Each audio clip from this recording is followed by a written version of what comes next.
Tenth science में कांच के आयताकार गुटके का एक हमारा प्रैक्टिकल है, जिसमें हम कांच के आयताकार गुटके के द्वारा अलग अलग आपतन कोण लेंगे और उस आपतन कोण के लिए अपवर्तन कोण और निर्गत कोण को मापेंगे। तो ये हमारा उद्देश्य रहेगा और उसके परिणामों की हम विवेचना करेंगे। ये उद्देश्य आप लिखेंगे कॉपी में।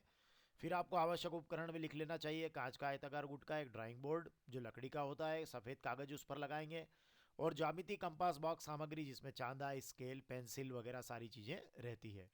उसके बाद में जब इसके सिद्धांत की बात आएगी तो इसका सिद्धांत है सीधे सीधे जो अपवर्तन है वही इसका सिद्धांत रहेगा। कि अपवर्तन की घटना कि प्रकाश की किरण जब एक प्रकाशिक माध्यम से दूसरे प्रकाशिक माध्यम में जाती है तो अपने मार्ग से विचलित हो जाती है, इसे हम अपवर्तन कहते हैं। अगर वो प्रकाशिक विरल से प्रकाशिक सघन में जाएगी तो अभिलंब की ओर झुक जाएगी, और प्रकाशिक सघन माध्यम से प्रकाशिक विरल माध्यम में जाएगी तो अभिलंब से दूर हट जाएगी। और कांच के आयताकार गुटके के प्रयोग में इन दोनों परिस्थितियों का अपवर्तन प्रदर्शित होता है, तो ये इसका सिद्धांत हो जाएगा। फिर आप बात करेंगे इसके डायग्राम की। तो हमें क्या करना है, ये सैद्धांतिक चित्र बनाना है, और इसी सैद्धांतिक चित्र के आधार पर जब आप प्रयोग करने जाएंगे तो आपको प्रायोगिक चित्र बनाना है। कि आप इस तरीके से एक वाइट पेपर ले लेंगे, उस पर एक कांच का आयताकार गुटका रख लेंगे, उसके बाद इस तरीके से यहाँ एक अभिलंब खींचकर यहाँ चांदा रखकर आप एक एंगल को ले लेंगे, वो आपका आपतन कोण हो जाएगा। और वो जब उस लाइन को आप खींच लें तो उस पर आप दो पिन लगा दीजिएगा। फिर आप यहाँ से देखिएगा, इन दो पिनों की सीध में यहाँ भी आपको दो पिने लगाना है। पिने 8 से 10 सेंटीमीटर की डिस्टेंस पर लगाए तो दो पिने यहाँ लगा दीजिएगा। और उसके बाद में ये वाली लाइन यहाँ से यहाँ खींच लीजिएगा, इस लाइन को यहाँ से यहाँ खींच दीजिएगा, और बाद में जब आप ये आयताकार गुटका हटा दें तो ये लाइन भी आप खींच दीजिएगा। तो यहाँ आपका आई हो जाएगा, ये आपका आर हो जाएगा, और ये आपका ई हो जाएगा। इस तरीके से आप ये नामांकित चित्र तैयार करेंगे।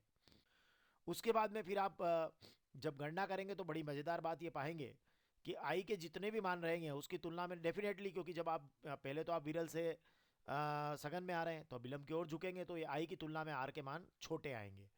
लेकिन जब आप वापस बाहर जाएंगे तो जो आपतित किरण है वो निर्गत किरण के समांतर होगी। तो ऐसी परिस्थिति में आई और ई के मान लगभग लगभग समान आएंगे। एक आध मान में डिफरेंस हो सकता है, प्रैक्टिकली ऐसा होता भी है। इसलिए जैसे यहाँ 30 है, 60 लेकिन 45 के साथ 46 है।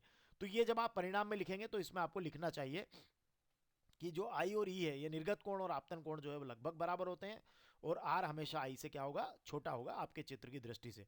फिर आप परिणाम लिख दीजिएगा कि जब विरल माध्यम में जाते हैं तो विरल से सघन में जाते हैं तो अभिलंब की ओर, और सघन से विरल में जाते हैं तो अभिलंब से दूर हटते हैं। यही एंगल भी बता रहे हैं।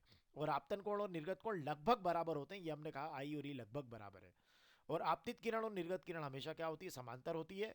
और उसके बाद आप सावधानियों में लिख दीजिएगा कि दोनों पीने, जब आप दो दो जो पीने लगाते हैं, दो इधर और दो नीचे, वो हमेशा ऊर्ध्वाधर रखना है, और उनके बीच की दूरी 8 से 10 या 6 से 10 सेंटीमीटर के बीच में होना चाहिए। और जब भी आप प्रयोग करें तो कांच का गुटका आपका हिलना नहीं चाहिए।